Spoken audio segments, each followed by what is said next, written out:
What's going on, guys? So we are out here in St. Louis at one of eTrailer's facilities, and we're going to be testing out the new BTBRV branded tongue weight scale. Now again, this is the second generation of the tongue weight scale, and this is the one that is branded BTBRV. This was a collaboration basically between the manufacturer, eTrailer, and my channel, so we could get you one that had all of the features, upgrades that you all asked about in those first videos that we made on the Generation 1 tongue weight scale. So check this thing out. It is super cool. Its adjustability really is the game-changing aspect behind it. So we have the ability right here to adjust it up or down, which means if your trailer's not completely level and you have the feeling that if it's nose low, you're not going to get a proper reading, you now have the ability to raise this up 4 positions to get this right inside of the coupler. So hopefully it's going to be relatively level whenever you put the weight on it. But before we actually demonstrate the weight and we transfer it to it, let's go over safety precautions that are absolutely critically important. Okay, so for this next part, I got my good friend AJ from eTrailer. What's going on, buddy? What's up? So AJ produces a lot of content over here at eTrailer. He also was featured on some RV tours that we did in Indiana a couple years ago. Really cool guy. He's going to actually help us with this whole process because understanding the safety aspect of doing this is critically important. You want to be sure you get it right. So do you want to kind of talk about some of the things you want to be aware of before utilizing this? You want to make sure it's even ground because you don't want anything moving on you when you're going down on that tongue weight scale. So if you come over here and look, so as I go to lower the trailer, or as I actually did when we were going to do this, it started to move and shift on me. If you're not on flat ground, make sure you chalk those wheels to make sure they don't go anywhere. That's the important part because that weight's going to shift and you don't want that whole trailer moving on you when you're trying to get it on that tongue weight scale. Yep, and I saw that you noticed which way it was moving, so the tires were chalked accordingly. So the tires are chalked from the back here, and let's go around to the other side real quick. And this side of the running gear is chalked on the front of the tires because again, the trailer wanted to kind of shift this way a little bit. And you may have seen in one of the videos I did that one of the RVs I actually attempted to do this to did the exact same thing. And that's because when a trailer is brought in at an angle, it puts tension on the tires and the axles and the running gear. So it's going to have some energy that needs to be released. And that's what we did. Just very carefully raised or lowered it down to the scale, and you would see the front tongue jack just shift over a little bit, and we were able to release all of that energy, get the tire chocks in place so there's no more chance of it moving, because that's a critical part of this. Flat ground, chalk your tires, make sure that you don't have any stored energy in the front coupler section. For sure. Okay, so now that we're here with the tongue weight scale, again, you can see there's no tension on it. This is essentially what you would do, right? You'd try to get your trailer as level as possible, and then just bring this up to your trailer with the pin right here, release it, raise it up, and find the lock spot. So you can see that the pin is all the way in and seated, which is what we want to see. It really doesn't matter the direction this gauge is pointing. It doesn't have to be like this. You can actually have it pointing towards you because that might be more convenient. And then all you do is you lower your tongue jack down to it. So again, we've released the energy. We did it little steps by steps where this would slide over just a little bit. And now we can drop all the weight down on it and see what the weight actually says. But again, chalk the tires, flat, even ground. Make sure the pin is fully in place right here. If this pin is sticking out like this, when you drop it down, it's just going to drop this down. So you want to make sure that that's locked in place and not moving. So before we drop the weight down, let's take a look at the sticker. So this trailer has a gross vehicle weight rating of 10,400 pounds. It has a cargo capacity of 6,800 pounds. So this is a pretty good example of your traditional type of trailer that people might haul things around in. And as it sits, if you look at the trailer in this configuration, it looks to be a 24-foot long cargo trailer, which is a pretty dang long cargo trailer. It really matters how and where you load weight in the back of this thing, because if you load too much weight towards the back, of course you're going to create a really unstable towing situation because you're going to actually be taking weight away from the tongue of the vehicle, and that's never a good idea. Typically the best place to put your weight is going to be right in this area, slightly forward of the front axle, basically right around here. So you're not adding too much weight to the back of your vehicle and you're not taking too much weight off of it. You're essentially balancing it out where it needs to go. Now, of course, as you start to really load a trailer like this up with stuff, it's going to be even more important for you to truly understand where the heavy stuff is, where it's being placed, so you properly balance out the load whenever you're finally done with everything.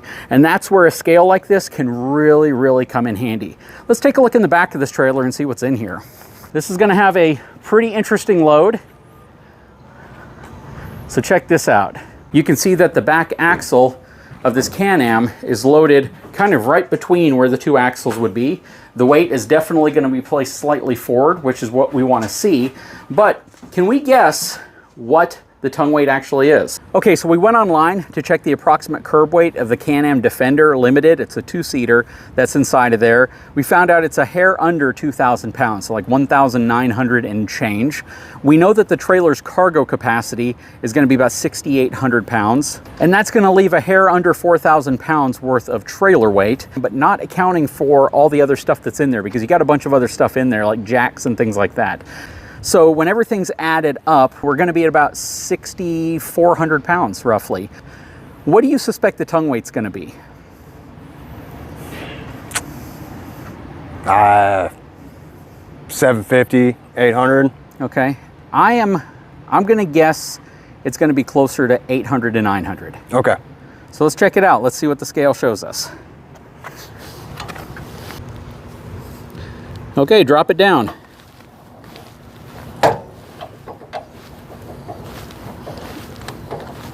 Wow.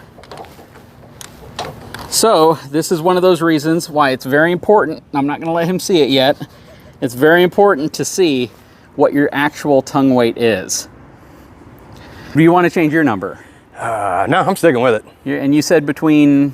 I said 750 and 800. 750 to 800 pounds. I said 800 to 900 pounds. Do you think we were high or low? I don't know. I couldn't gauge from your reaction and I couldn't see it.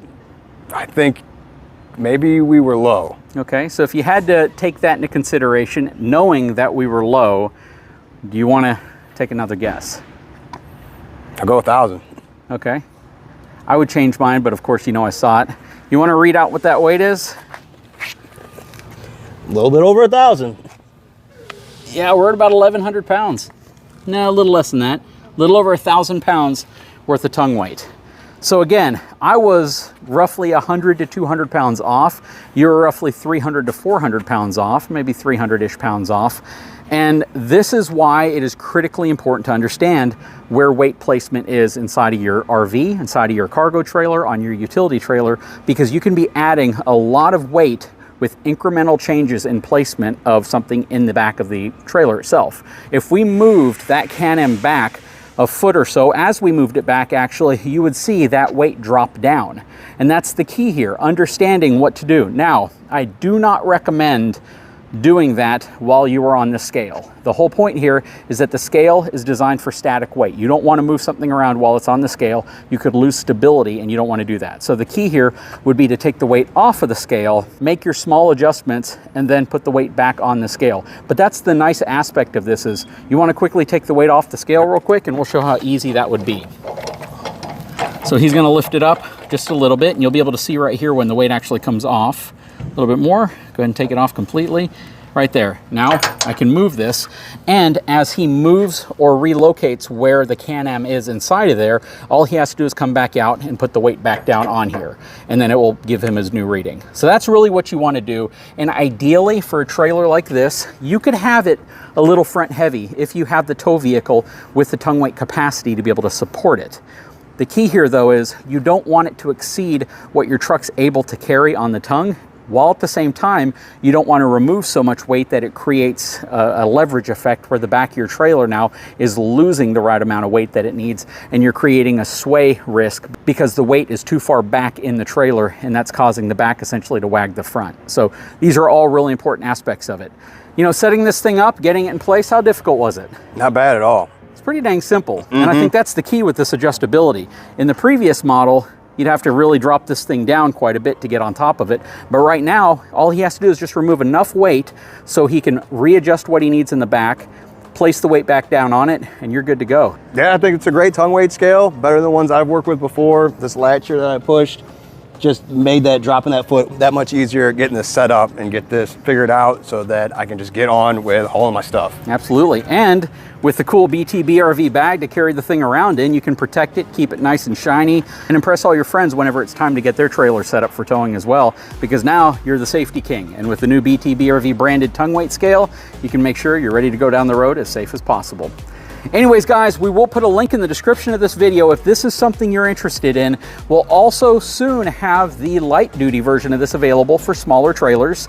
And with that one, you'll be able to check all the way up to 1,000 pounds. This one goes all the way up to 2,000 pounds.